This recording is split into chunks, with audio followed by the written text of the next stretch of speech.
They laughed at the janitor mopping their floors until she walked into the boardroom and fired the CEO. You ever walk past someone like they don't exist? Not out of hate, just assumption. That's how most folks treated Amani. Every night at 9 p.m. sharp, she pushed her mop bucket through the wide glass doors of Everstead Industries, a billion-dollar tech firm headquartered in Tempe, Arizona.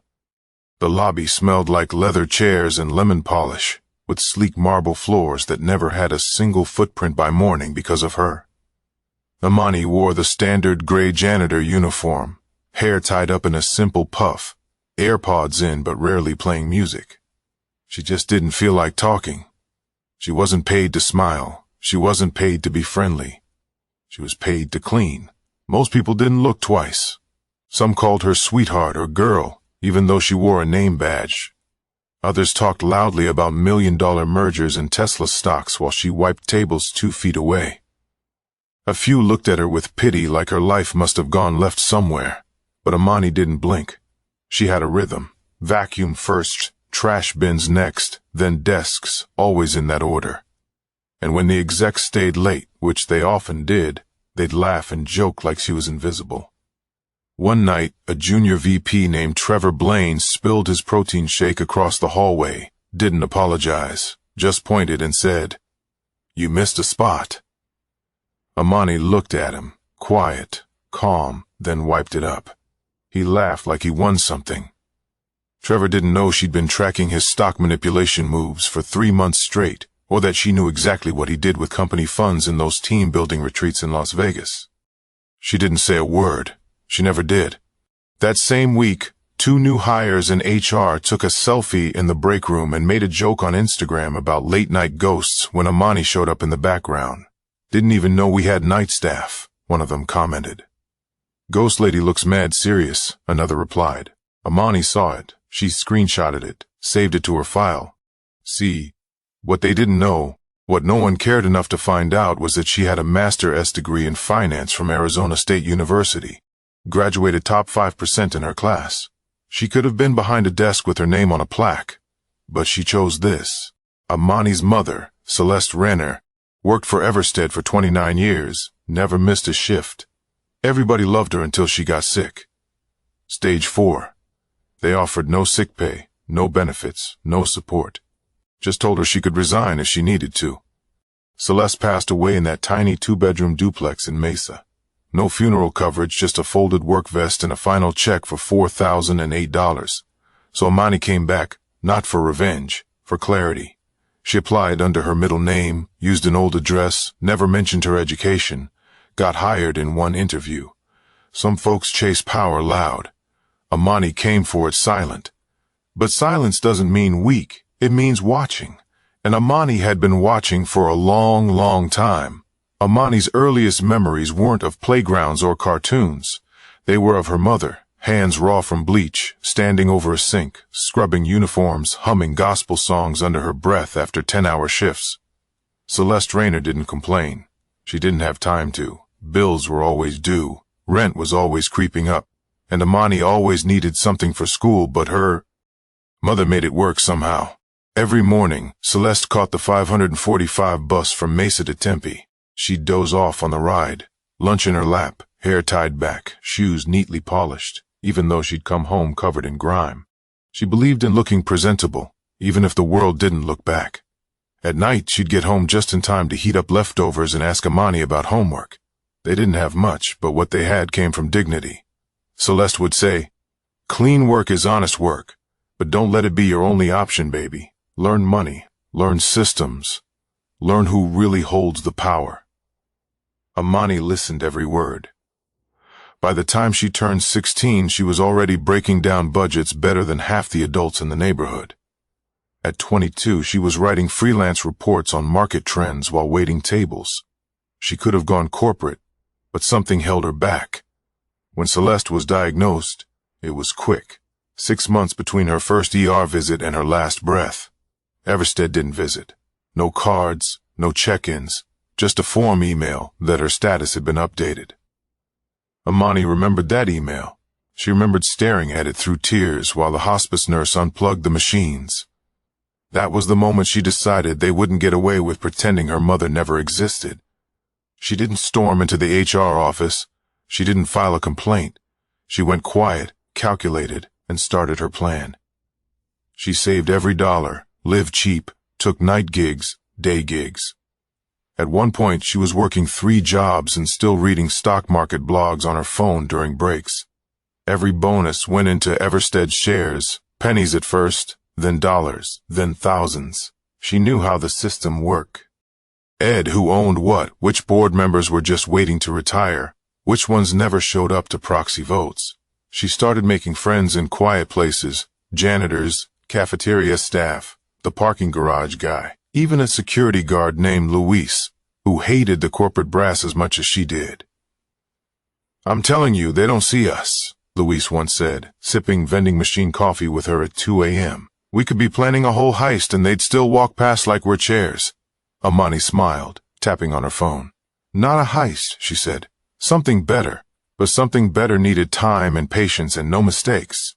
There was something about office buildings at night, the way the lights hummed overhead, the way voices echoed just a little too much in empty hallways. You learned things if you stayed quiet long enough. Amani made sure she was always nearby. Not too close, just close enough to hear. She learned that Trevor Blaine, the same junior VP who spilled his shake and smirked while she wiped it, was pushing to outsource half the HR department overseas. He bragged about it in the kitchen while making a smoothie with some green powder. "No loyalty in this game," he said to another exec. "Just margin. Anyone who thinks their family here is clueless." They both laughed. That night, Amani emptied the trash in the executive suite and noticed a crumpled-up itinerary in his bin. Flights, hotel rooms, and something labeled entertainment budget for a trip to Miami that wasn't on company books. She didn't take it. She didn't need to. She took a photo and moved on. Then there was Angela Renshaw, head of legal, perfect teeth, high heels clicking like clockwork, always walking 3 steps ahead of everyone else. She once looked at Amani, squinted like she was trying to remember something, and said, "You look like someone I used to know. What's your name again?" Never mind. That night, Amani overheard her saying, "We need to clear the bottom feeders, start with facilities, cut 20% and let them figure it out." Bottom feeders. That's what they thought of people like her mother, like her. Amani didn't flinch. She just added Angela's name to the spreadsheet she'd been building for months. It was called Truth Table. Names, habits, policy changes, deals, data, all backed up in 3 separate cloud drives, all encrypted, all dated. She didn't plan on using it recklessly, but she wanted leverage in case the game turned dirty. It was Tony Samuels, the new CEO, who finally pushed things too far. Tony had been brought in with a golden handshake from a firm in Seattle, slick hair, designer suits, a voice like a podcast host. He came in talking about disruption, efficiency, and cost realignment, translation, layoffs. In his first week, he cut 2 janitors and merged 3 support roles into 1. He stopped free lunches for the lower floors and expanded the bar budget for executive meetings. Then came the joke. It happened on a Thursday night. Amani was mopping near the glass wall outside the boardroom. The execs were finishing up a meeting, half tips. Imani got off the bus the same way every night, hood up, eyes down, just another face in the blur of late shifts and neon gas station lights. But inside, her mind never stopped moving. Her phone buzzed. A text from Marisol, one of the cafeteria workers. "Heard Tony's flying to Austin next week. Last-minute board thing." "You good?" Amani replied with one word, "Perfect." She had been stacking proxies for almost a year now, voting shares split into fractions, forgotten by shareholders who didn't show up. She found them quietly emailed. Gained trust. "Just a janitor?" She'd joke in the messages. "Good. That means no one thinks I'm a threat." Some folks ignored her, others were intrigued, but a handful they listened. Especially the ones who had been pushed out, overlooked, tossed aside by a company that once claimed to be a family. She got a proxy from Dr. Tyrone Bell, a former research lead forced into early retirement. One from Cassandra Luwu, a startup founder whose AI firm Everstead acquired and then smothered. Even Dylan Shaw, a former intern who now ran a small investing blog, gave her his micro share just because he said, "You're the only one who seems to care." Bit by bit, Amani became the shadow voice behind nearly 12% of Everstead's shareholder vote. Legally, that was power. Strategically, that was enough. But she wasn't done. One night after everyone else had cleared out, she sat in the empty executive lounge and typed out a document titled Motion for Removal of CEO Tony Samuels, Shareholder Submission. It was clean, straight to the point. No drama, just data. She included Tony's unauthorized spending, the layoffs, the loss in quarterly morale reports, even the Miami trip funded through a dummy contractor he claimed was strategic development. Every detail had a receipt. She cross-checked everything twice, then 3 more times. Luis, the security guard, walked by and spotted her at the table. "You know you're not supposed to be in here, right?" he said with a smirk. She didn't look up. "I'm just cleaning," she said. He raised an eyebrow, then noticed the paperwork. "Damn," he muttered. "You really about to do it, huh?" Amani leaned back. Her voice was calm. "No one's going to hand us a seat at that table," she said. "So I'm pulling one up with or without permission." Louise chuckled. "Let me know if you need backup. I'll wear a tie and everything." She smiled. First time in a while, but the smile didn't last long because the next day she got a message from Marisol. "They're planning to cut more janitors. Tony's meeting with ops on Monday. Your name came up. They thought they could erase her the same way they erased her mother." Monday morning hit hard. Amani stood by the dumpsters behind the building, foam pressed to her ear, barely hearing the words coming from the other side.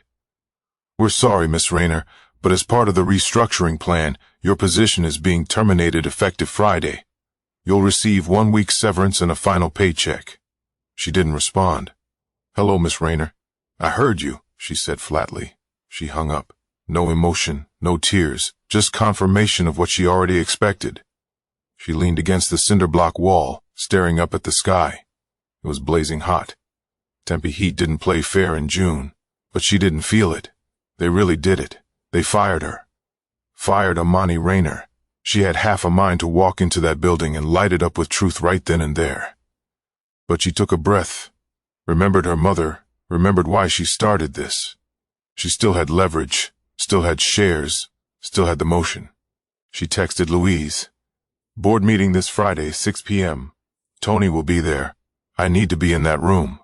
Louise replied with a thumbs up. That meant yes.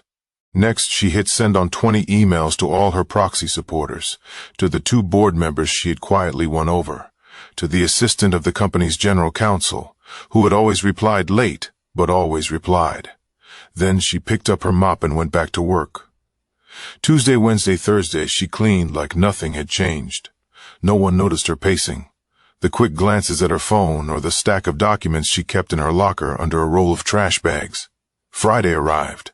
The boardroom was already buzzing when she stepped off the freight elevator at 5:55 p.m. She wasn't in her uniform. This time, she wore a sharp black blazer, jeans, and sneakers. Her badge still worked. Luis had made sure of that. She walked down the hall slowly, head high. Inside, Tony was mid-joke again. "I'm telling you," he said to the board, "the best move I made was cutting dead weight. Sometimes you got to stop feeding the bottom to float the top." He didn't see her yet, but one of the board members did. Charles Mendes, gray hair, quiet, eyes sharp. Tony finally noticed. "Can I help you, miss? This is a private meeting." Amani didn't flinch. "No need," she said. "I'm here as a shareholder, and I'm submitting this." She placed the folder on the table. Inside, motion for removal, proxy support, documentation, all legal, all locked. Silence. Tony looked at her like she'd brought in a prank. "Is this a joke? Who let her in here?" Mendes cleared his throat. "She's within her rights, Tony. Her paperwork's in order." Another board member nodded. "I got her email. I gave her my proxy." Then came the ripple. One by one, hands went up. "I did too. She's got mine." She reached out. "I agree." Tony's smile disappeared. "Wait a minute. This is absurd. She cleans toilets." Amani stepped forward. "I clean what gets dirty," she said. "And right now that includes this board." But this wasn't about anger. This was about action, about flipping the script in front of the same people who thought she couldn't read it. Tony stood frozen, the red in his face spreading down his neck like he was overheating from inside. "You don't have the authority to pull something like this," he snapped. Amani calmly opened her folder again. "I have 11.6% of the vote, enough to call for a formal review under Article 7. Section B of the shareholder agreement. She didn't raise her voice. She didn't have to. Mendes leaned forward, flipping through the pages. She's not wrong. This is solid. You'd know that if you actually read the bylaws instead of outsourcing everything to your assistant. Tony reached for a glass of water, nearly knocking it over. "This is a stunt," he barked. "You think you're going to come in here dressed like that and what? Stage a coup?" Amani didn't blink. "I came dressed for work. You came dressed for excuses." There were small sounds, clearing throats, shuffling papers, but no one laughed this time. One of the newer board members, a woman named Chandra Patel, looked directly at Tony. "We've had concerns, Tony. Performance is down. Culture is in free fall.